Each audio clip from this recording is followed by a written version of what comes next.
once we have this understanding that, okay, we're in this material world and material desire is what is keeping me here, and I have to desire God and love God in order to go to God's kingdom, and that you reap what you sow, and these are all the teachings of Jesus, and love God, obviously.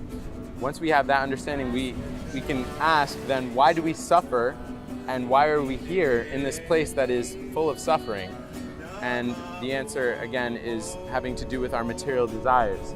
And so the explanation in the Bible given is this symbolic story of Adam and Eve. It's not that Adam and Eve did something and then we're suffering for Adam and Eve because Adam and Eve sinned, and now we are sinning because they sinned.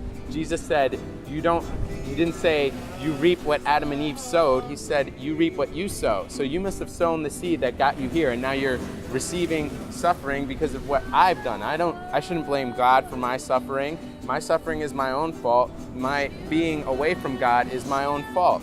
And so the explanation given is that God gave the instruction to Adam and Eve, not to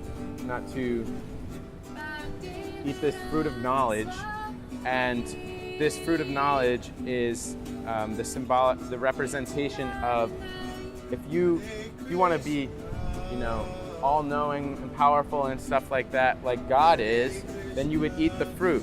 And so the fruit is you're eating the fruit is the representation of being jealous of God and not following God's orders. So if we don't want to be a servant of God and we want to be like God, then we come to this place where we try and fulfill our desires. We try and, dominate things, and we try and be in control and rule over everything.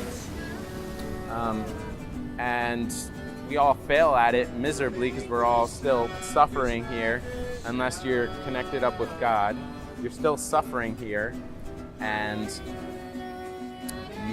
this is the lesson to learn, is to not be attached to these things and not to be desiring to be in God's position, and to understand your position as the servant of God, and to have that loving exchange between you and God, and want to do what is, when we love someone in this world, we want to make that person happy.